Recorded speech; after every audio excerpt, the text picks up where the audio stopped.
जय हिंद साथियों, नमस्कार। आप सभी का एक बार फिर स्वागत है।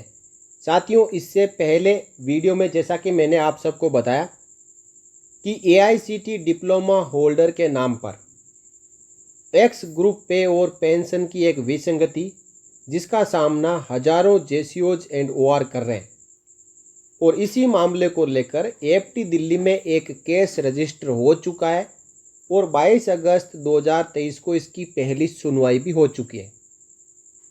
तो आज इस वीडियो में हम उसी केस से जुड़े हुए पूरे मामले को समझेंगे, और इसके लिए हम आज इस वीडियो में इनवाइट करने जा रहे हैं special guest advocate Pankaj ji, जो कि एएफटी दिल्ली में इन जेसीओस का केस लड़ रहे हैं। तो आइए ज़्यादा देरी ना करते हुए हम सीधा लाइव बात करेंगे एडवोकेट पंकज जी के साथ। नमस्कार पंकज जी, आपका स्वागत है सैनिक समाचार इंडिया यूट्यूब चैनल में। पहले आप इस वीडियो को शुरू करने से पहले आप अपना ब्रीफ में परिचय दे दीजिए, ताकि जो भी हमारे भूतपूर्व सैनिक है वो आपको पहचान सके। आप कहां से बिलोंग करते हो और कौन सी सेना में थे, और अभी आप क्या प्रोफेशन है आपका, कहां कहां पे आप जो है अपना वकालत कर रहे हो।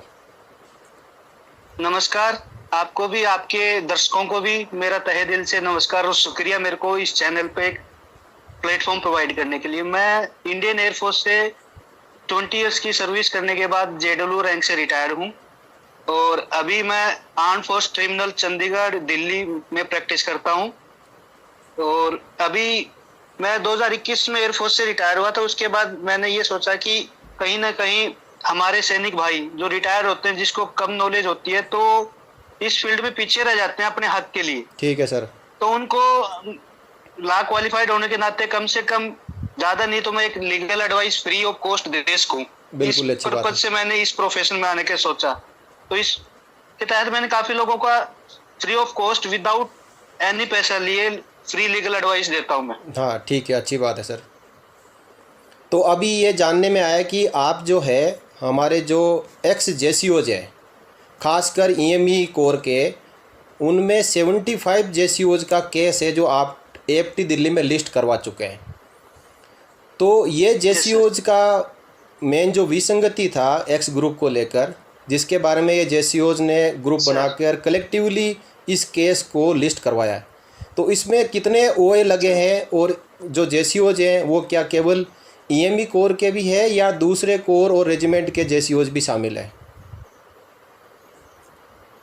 सर ये 75 जो मेंबर्स आए हैं, इसमें डिफरेंट ट्रेड के 9 ट्रेड्स के मेरे पास आए थे। अच्छा। जिसमें आप A vehicle, B vehicle, master tech, C vehicle, master truck gunner, opto, elect के, कम्युनिकेशन के मिला के ऐसे सब थे। इनका मैं आपको इनिशियली बताना चाहूंगा। पहले क्या था, सबसे पहले 1400 रुपए इनको एक्स पे मिलता था। अच्छा। सबसे पहले सर, उसके बाद अगले पे कमीशन में गवर्नमेंट ऑफ ने क्या किया, पे कमीशन में वो इंक्रीज करके 2000 करके 3600 रुपया कर दिया जी। ठीक है, एक्स पे सही है। और 7th पे कमीशन में इन्होंने क्या किया, 3600 को बढ़ा के 6200 रुपए कर दिया। लेकिन उसके लिए 2 टेबल बना दिया, एक डिबार्गेशन, एक लाइन खींच दी बीच में। अच्छा। 2003 से पहले डिप्लोमा किए हुए और 2003 के बाद जो डिप्लोमा किया उसमें। ठीक है। तो 2003 के बाद जिन्होंने डिप्लोमा किया उनको 6200 मिलेगा, 2003 से पहले जिन्होंने किया उनको 3600 ही मिलेगा। ठीक है। वो और उन्होंने ये डिबार्गेशन इसलिए कर दिया कि 2003 में government of India and AICT, specially defence and AICT के बीच में एक एमयू साइन होता है, एमओयू। ठीक है। उस एमयू में ये होगा कि आपकी आर्मी की ट्रेनिंग को हम रिकॉग्नाइज करते हैं, और उस जो आप डिप्लोमा देते हो गवर्नमेंट ऑफ इंडिया की अथॉरिटी के अंडर में, उसको हमारा भी अप्रूवल रहेगा। बिल्कुल सही है।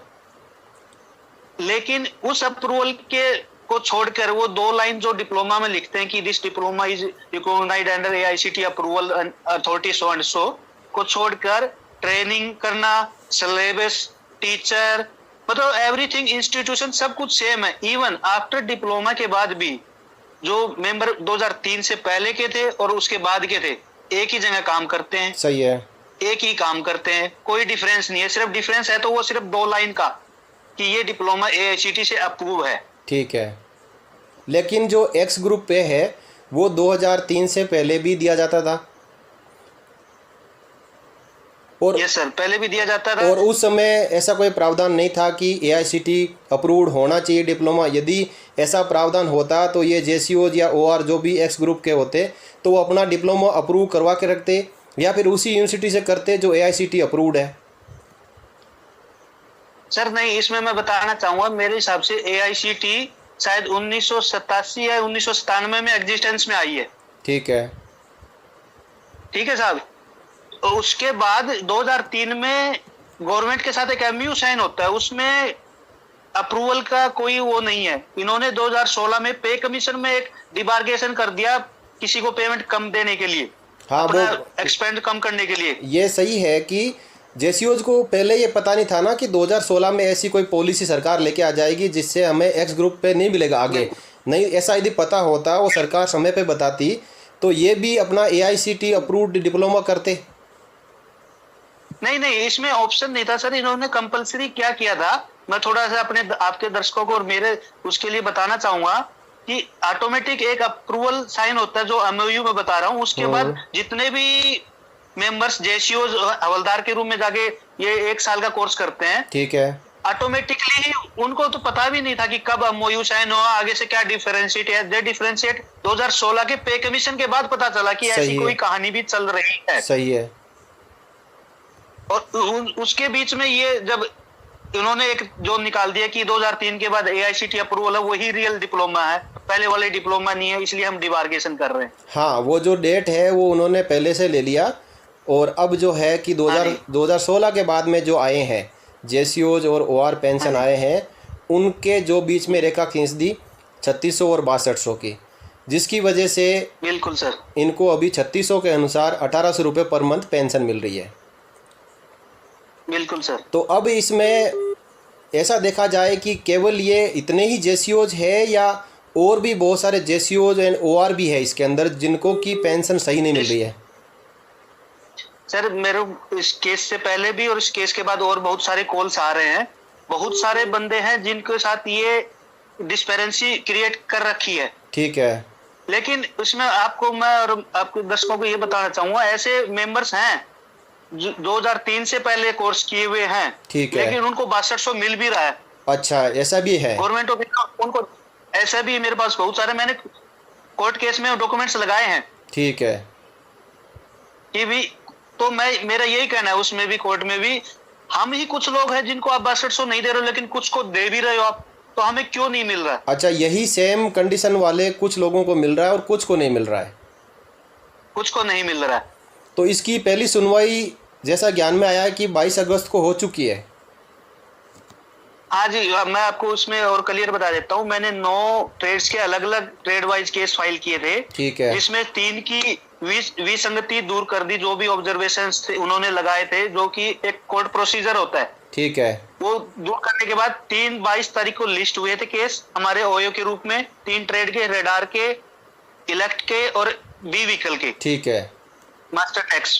तो उसमें आर्ग्यूमेंट्स किए थे हमने अपने ऑनरेबल चेयरमैन साहब के सामने, और उन्होंने हमारी आर्ग्यूमेंट्स को सुना, समझा, तो उनको लगा कि हाँ there is some discrepancy created by higher clones. बिल्कुल सही है। ऊपर के लेवल पे कुछ तो हुआ है, तो क्यों ना हम इसको मुकदमे को एडमिट करें, एडमिट करके सुना जाए दोनों पक्षों को। ठीक है। तो वो हमारे तीनों ओए एडमिट हो गए हैं और respondents government of India, army staff, इन सबको नोटिस इशू हुआ है रिप्लाई के लिए। ठीक है सर। इस नोटिस के बाद में जो अगली सुनवाई हियरिंग है उसकी तारीख क्या दी है? तो मैं अभी कंफर्म कर लूंगा क्योंकि ये कल के ही मैटर है। ठीक है। तो अभी मेरे पास, क्योंकि मैं अभी और केस में, आज मेरे पास और केसेस लगे हुए थे हाई कोर्ट चंडीगढ़ में भी, तो उसमें मैं तुरंत कल ये सुनवाई करके आ गया था। तो मैं कल आपको इसका अपडेट आपको दे दूंगा, आप अपने दर्शकों को आप दे सकते हैं उसके लिए। अच्छी बात है सर। अब एक इसमें बात और है कि ऐसे कई पेंशनर्स और है, जैसे कि आपने बताया कि आपके पास में भी फ़ोन आ रहे हैं और पूछ रहे हैं कि इस केस में हमें भी जुड़ना है। इसी जो पेटिशनर पहले से है 75, इनमें ही ट्रेड वाइज उनको जुड़ना है या फिर कोई अलग से कैडर के भी या ट्रेड के आते हैं या अदर रैंक के भी आते हैं, जेसीओ जे पूरे हैं, अदर रैंक के भी आते हैं, उनको यदि जुड़ना चाहते हैं वो, तो उनके लिए आपकी क्या सलाह है कि वो आपसे कैसे संपर्क करें और क्या अलग से पेटिशन लगेगी या इसी में अटैच करवा सकते हैं? सर अभी मैं दूसरे केस की तैयारी कर रहा हूँ जिसमें डिफरेंट ट्रेड्स के मेरे पास काफी मेंबर हैं, अभी ठीक है। चल रहा है उनका, क्योंकि केस करने के लिए एक सेट ऑफ प्रोसीजर होता है। ठीक हमें है। अपना ग्रीवेंसीज रिस्पेक्टिव डिपार्टमेंट्स को देना पड़ता है कि सर ये हमारे ग्रीवेंसीज है, क्योंकि कई बार कोर्ट्स ये बोलती है, ऑनरेबल कोर्ट्स, कि आप डायरेक्ट हमारे पास क्यों आ गए, आपने तो कहीं अपना रिप्रेजेंटेशन दिया नहीं। सही है। तो आप पहले प्रॉपर चैनल आप अपने फॉलो कीजिए, आप अपनी बात को डिपार्टमेंट में रखिए, डिपार्टमेंट नहीं सुनता तो फिर लीगली आप अपनी बात डिपार्टमेंट को रखिए, अगर फिर भी नहीं सुनता फिर हमारे पास आइए।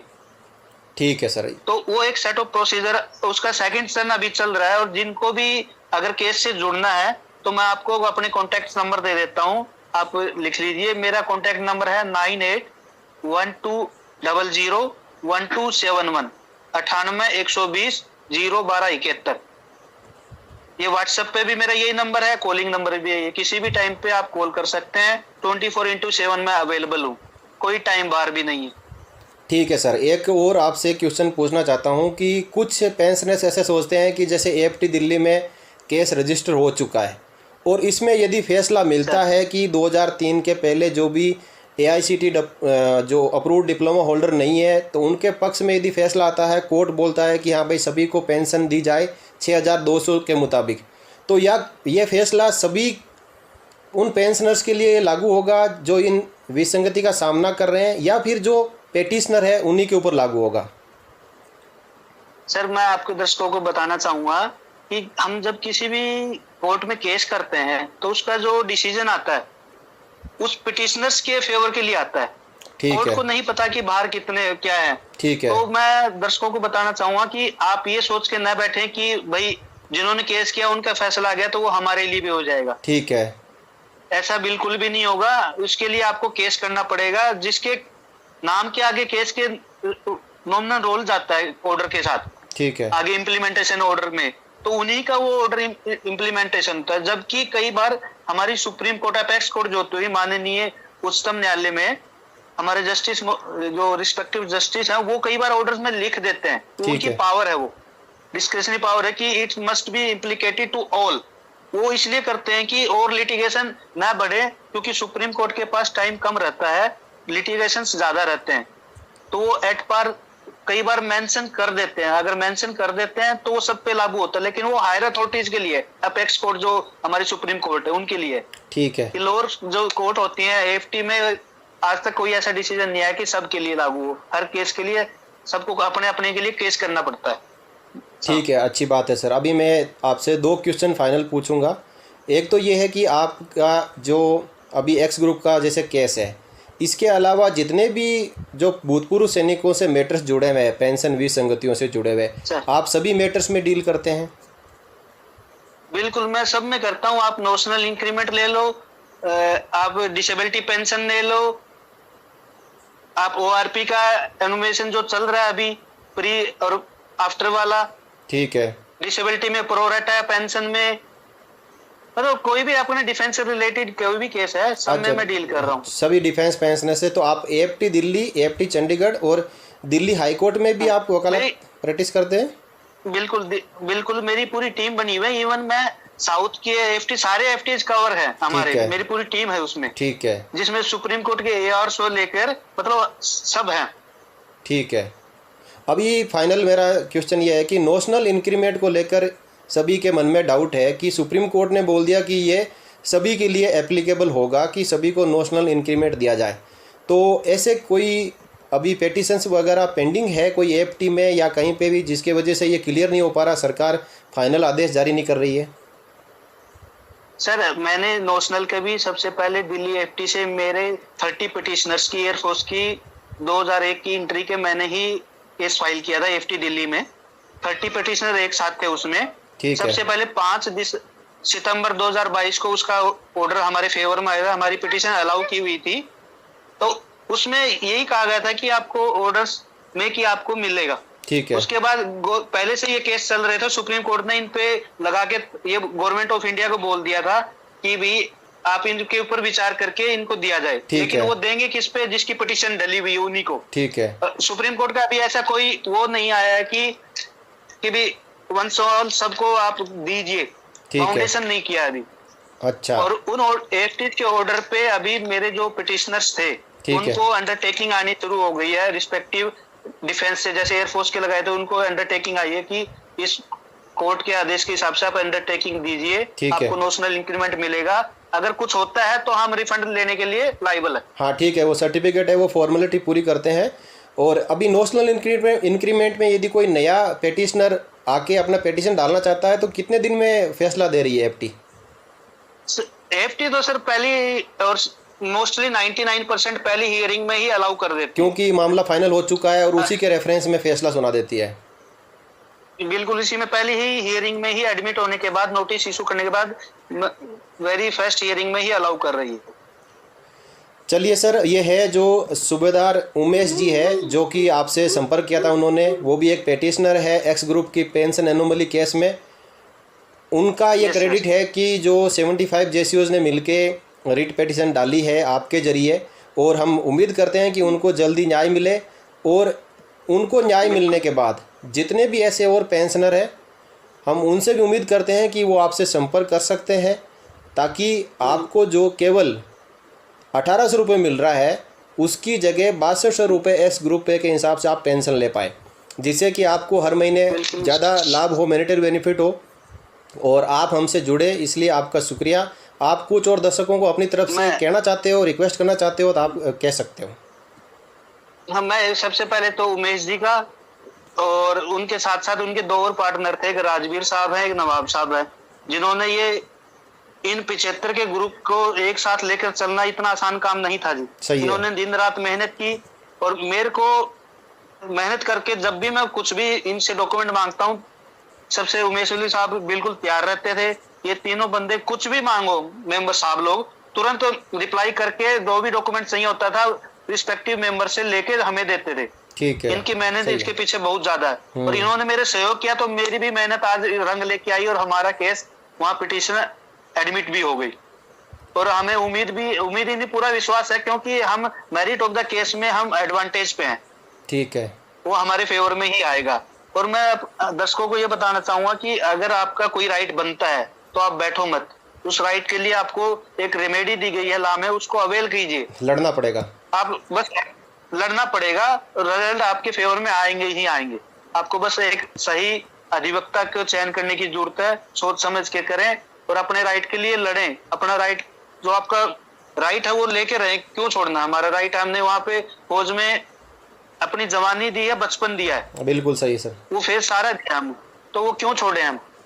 ये उमेश जी का एक मैं किस्सा बताना चाहता हूँ कि ये उमेश जी अपने चैनल के साथ में जुड़े थे, तो इन्होंने एक दिन मेरे को पर्सनली मैसेज किया कि 2016 के बाद में, पहले मुझे एक्स ग्रुप की फुल पेंशन मिल रही थी, 2016 के बाद में मेरी पेंशन है जो एक्स ग्रुप के सेकंड जो 3600 रुपये के हिसाब से कर दी, और उस समस्या का सामना करना पड़ रहा हूँ। मैंने रिकॉर्ड को लिख दिया, पीओआर को लिख दिया, सब जगह लिख दिया, पीसीडी को लिखा, लेकिन कोई भी सेटिस्फाई जवाब नहीं आया। तो मेरे से रिक्वेस्ट किया कि कैसे कर सकते हैं कि और भी ऐसे यदि कोई हो जो इस विसंगति का सामना जिनको करना पड़ रहा है, तो उनको कैसे हम जोड़ सकते हैं, क्योंकि मेरे पास तो किसी का नंबर नहीं है, ना ही मुझे पता है कि और भी ऐसे जेसीओज हैं।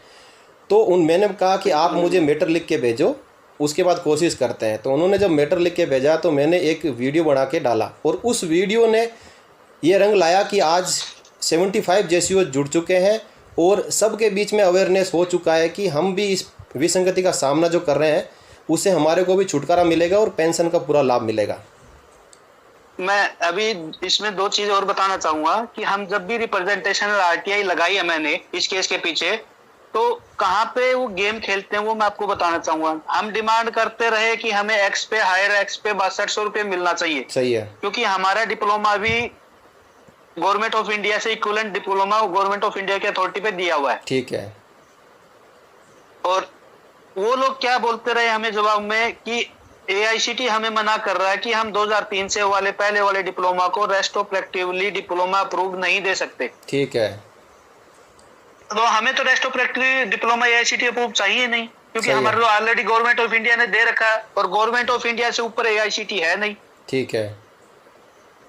और एक और मजे की बात बताऊंगा, एक बंदा रिटायर है 2008 31 मई का, सही है, जिन्होंने ये केस टेकअप किया था आरटीआई लगा के, तो उनको ये जवाब में ये बोलते, मैं आपको दर्शकों को दिखाना भी चाहूंगा, बाद में मैं फोटो भी शेयर कर दूंगा इसकी। हाँ, इसका फोटो आप शेयर कर दीजिएगा। इसमें थोड़ा दिखाई नहीं दे रहा है कि रिप्लाई जो आया वो है। तो हाँ, उसमें ये बोल रहे हैं कि भी ये जो हायर रेट एक्स पे है 6200 रुपया, ये 2016 के बाद, 1 जनवरी 2016 के बाद जो रिटायर हुआ है, डिस्चार्ज गया, रिलीज हुआ, इनवैलिडेट हुआ, आउट और डाइड या कुछ भी रीजन से 1 जनवरी 2016 से के बाद आउट हुआ है, उसके लिए है 6200 रुपए। ठीक है। आप 2016 से पहले रिटायर हो गए इसलिए आपको नहीं है। उन बंदे को तो ये आरटीआई में जवाब दे रहे हैं कि आप 2016 से पहले तो आपको नहीं मिलेगा। ठीक है। और जब 2016 के बाद वाले क्लेम करते तो उनको बोलता है कि आपका 2003 से पहले का डिप्लोमा है, रिस्टोरेटली आपको डिप्लोमा नहीं मिल सकता, तो आपको वो भी नहीं मिलेगा। इनके जवाब में भी जो मिसलीड करने वाले अलग अलग जैसे सूटेबिलिटी बनती है वैसे जवाब दे देते हैं। बिल्कुल बिल्कुल, मैंने इसके लिए आरटीआई भी लगाया था कि भाई आप मेरे को ये बता दो 2003 से पहले क्या सिलेबस था, 2003 के बाद क्या था, ट्रेनिंग कहाँ की, कितने ड्यूरेशन में की, इंस्ट्रक्टर्स कौन थे, क्या सिलेबस था, क्या फर्क आपको है, कौन सी अथॉरिटी से आपने चेंज किया था। सही है। इनके पास कोई जवाब नहीं था, सिर्फ इन्होंने सेक्शन 24 ऑफ आरटीआई एक्ट का फायदा उठाया कि भी फंडामेंटल राइट और इनको छोड़ के नेशनल सिक्योरिटी इंडेंजर्स के कारण हम आपको ये रिप्लाई नहीं दे सकते। ठीक है। तो अब आखिर बता दीजिए सर, कोई आपसे जैसे फिजिकली मिलना चाहता है 1 to 1, तो दिल्ली में आपका जो एड्रेस कहाँ पे है? सर दिल्ली में प्रीति विहार में मेरा ऑफिस है, मेरा रेजिडेंस भी है, वहाँ पे मैं 1 to 1 मिल सकता है कभी भी कॉल करके। हाँ, एक बार कॉल जरूर कर ले, बिना कॉल करने से हो सकता है सम टाइम मेरा एक और मैं आपको बताना चाहूंगा कि मैं अपने पर्सनल केस को अपने जूनियर्स पे नहीं छोड़ता हूँ। ठीक है। मैं जूनियर्स पे इतना ही छोड़ता हूँ कि जाके फाइलिंग करके आ जाओ, ऑब्जर्वेशन तो बता दो, हियरिंग पे, आर्गुमेंट्स पे मैं 1 to 1 फिजिकल अपीयरेंस में खुद देता हूँ। चाहे वो केस साउथ में होगा तो भी मैं जाऊंगा, मुंबई होगा तो भी मैं जाऊंगा, दिल्ली होगा तो भी मैं जाऊंगा, चंडीगढ़ होगा तो मैं ही अपीयर करूंगा। गुड, अच्छी बात है सर। तो कॉल करके आए, सो दैट ये ना हो कि अभी दिल्ली समझ के आप आ गए और मैं पता चला आउट ऑफ सिटी हुआ, आपका आना दिल्ली में आना भी टाइम वेस्टेज होता है, बेकार हो जाए। आप मेरे को कॉल कर ले, मैं कॉलिंग नंबर बता देता हूँ 9812001271। चलिए सर, आपका बहुत बहुत शुक्रिया कि आपने कुछ ज्ञान दिया हमारे पूर्व सैनिकों को, और उम्मीद करते हैं कि ये उनको काफ़ी फ़ायदेमंद होगा, वो आपसे जुड़ पाएंगे, कोई ऐसी उनको समस्या है तो उसका सॉल्यूशन करवा पाएंगे। मैं एक और आपसे रिक्वेस्ट करूंगा कि किसी को इनकम टैक्स के रिगार्डिंग फाइलिंग के लिए भी कुछ हेल्प चाहिए तो वो भी मेरे से ले सकते हैं, मैं उसमें भी हेल्प करता हूँ। और आपका बहुत बहुत धन्यवाद मेरे को एक प्लेटफॉर्म देने के लिए, अपने भूतपूर्व सैनिकों के लिए कुछ करने के लिए। धन्यवाद सर, थैंक यू, शुक्रिया। थैंक यू, नमस्कार जी। जय हिंद सर। जय Hind sir. For more updates, subscribe to our channel and enjoy watching the videos.